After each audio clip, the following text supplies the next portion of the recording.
Hey everybody, let's find out if you graphed your cotangent example correctly all by yourself. Let's get into it.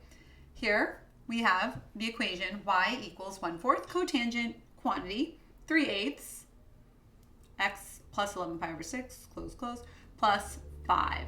All right, cotangent, got to know the shape of it. Close your eyes, think about it. Tan, meditating man, where's tan 0? Where's tan undefined?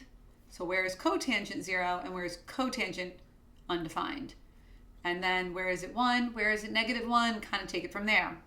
This one is a positive cotangent, so we don't have any vertical reflection. We do have a compression though. So let's just kind of go over the shape of y equals just cotangent x. I am not going to label the tick marks this time, okay? Usually I would. I'm going to need 9 tick marks, so that's 3 so far. 5, 6, 7, 8, 9. Cotangent is undefined on the sides at 0, pi, and 2 pi.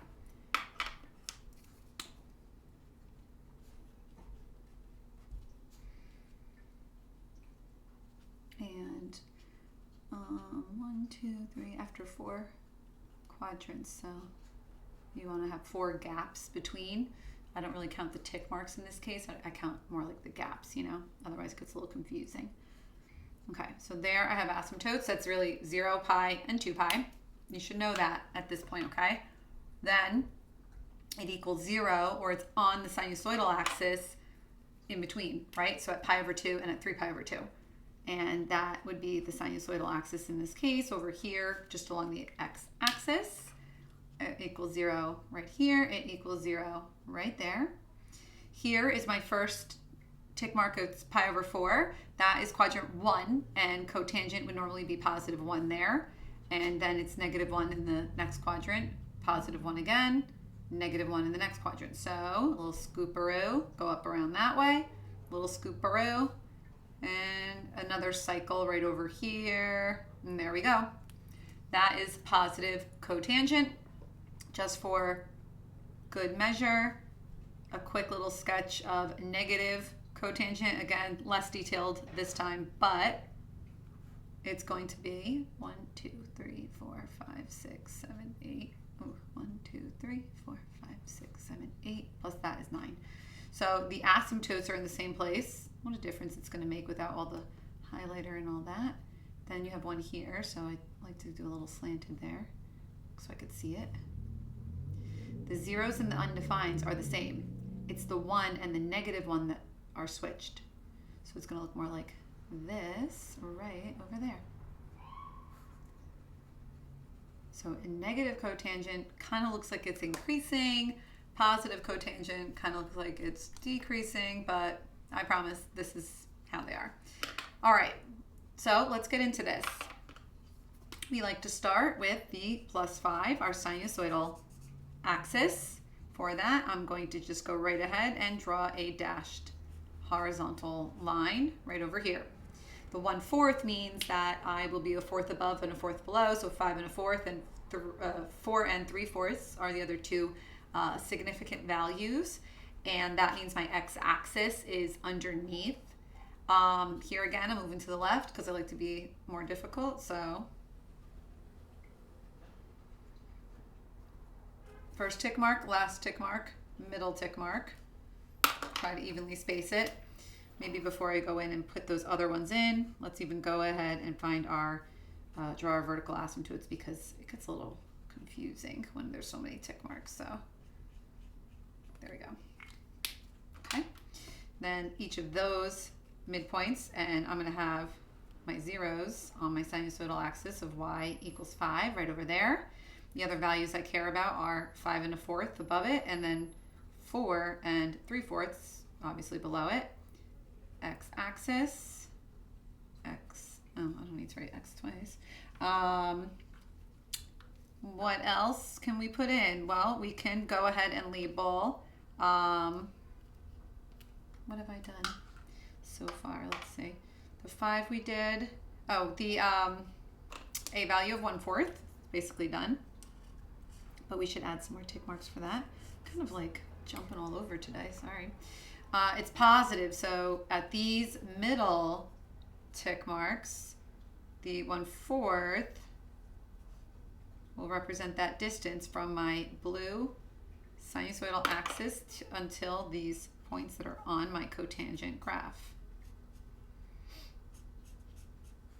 So that is 1/4 in size, okay? And this part here will be concave up, and it's, I know I drew it this way, but it's concave up and it's decreasing from left to right. That's important to be able to describe that, all right? Then here we're concave down and decreasing.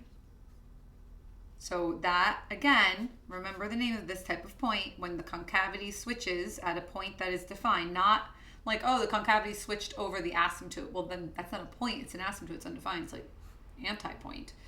This is a point of inflection, and the point, again, is an ordered pair. So if anyone ever asks you what is the point of inflection, you should describe it as an ordered pair. Okay. I know they look like the little x-cubed graphs, but they aren't quite that. So just like the other ones weren't parabolas, but you know, I get why you would think they look alike. What do we have next? We took care of the shape of the positive cotangent. We're all set up, ready to go. We have 2 cycles. Next, I'm going to deal with the negative 11 pi over 6. So this first tick mark, plus 11 pi over 6, I'm set up with my h value nicely. It's the 3/8 is already factored out. So I'm going to pull the, this is going to be a negative 11 pi over 6. So I'm going to write that down over here. But, can you see? So, but I'm going to, again, as always, leave room so I can find a common denominator if necessary. Okay, we're good? Yes. From here, 3/8 is my b value. We don't see a fraction b value a lot in class right now. You know, we're remote and I'm being kind of a little gentler. But, hey, we got to do it. So that is going to be our b value, and we're going to use that to figure out the period. The period for tangent and cotangent is normally pi, and then it repeats itself every pi after that. You know, every increment of pi, you see the same picture over and over. But the b is your horizontal stretch or compression. Therefore, the period formula for tangent and cotangent is pi over b. So in this case, we'll have, and since b is 3/8, the period will be pi over 3/8, which is multiplied by the reciprocal 8 pi over 3. Then we still find the quarter period. What's a quarter or 1/4 of 8 pi over 3? Do not write 8 pi over 12. Do not write 8 pi over 12. If you wrote 8 pi over 12, don't do that. Be smarter. Reduce, be efficient. So the 8 and the 4 reduce to a 2 and a 1. So my quarter period is just 2 pi over 3. And this one is not so mean because I just had a 6 over here. So I really only need to make this into, on the top and bottom, by 2 into 4 pi over 6. So that's my common denominator Q value. So my B was 3/8. I used it in the period formula right over here. Okay. Then after I figured out what the period was equal to, right? Once we figured out what the period was equal to, we found the quarter period with that. And the quarter period is how much we add on to get the rest of our tick marks, okay? So 4 pi over 6, pretty nice. Negative 11 plus 4 is negative, oh, so I didn't even need to do anything here, so that one was just good to go. Negative 7 pi over 6, another 4. Added onto that negative 7 is negative 3 pi over 6. Another 4 is just 1 pi, or just pi over 6. So y-axis somewhere in here. Plus another 4 is 5 pi over 6. plus another 4, 9 pi over 6.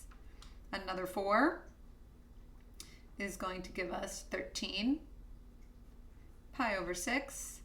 2 more times. Another 4, 17 pi over 6, and another 4, 21 pi over 6. So there we go. We have all of our x values labeled that are important for our graph. They're all labeled on this picture, and it looks pretty good. So I hope that you guys got that one correct. I tried to pick nice numbers for you. And if you were working on that domain and range, I'll just say it out loud for now. If you want to press pause and try it, the domain would be all real numbers such that x does not equal negative 11 pi over 6 plus 8 pi over 6, the distance between your asymptotes, n, comma, where n is an element in the set of integers, and the range is all real numbers. So from negative infinity to infinity, cotangent represents adjacent over opposite. There's no restrictions on it being smaller or bigger than 1. You don't have a hypotenuse involved. So anything goes, and that's why our range is all real numbers, negative infinity to infinity. If you got that right or close to right, I'd say like 80% or better, put a thumbs up. If you got less than 80% correct, then put a thumbs down, okay? But hope you're understanding it. Have a nice day.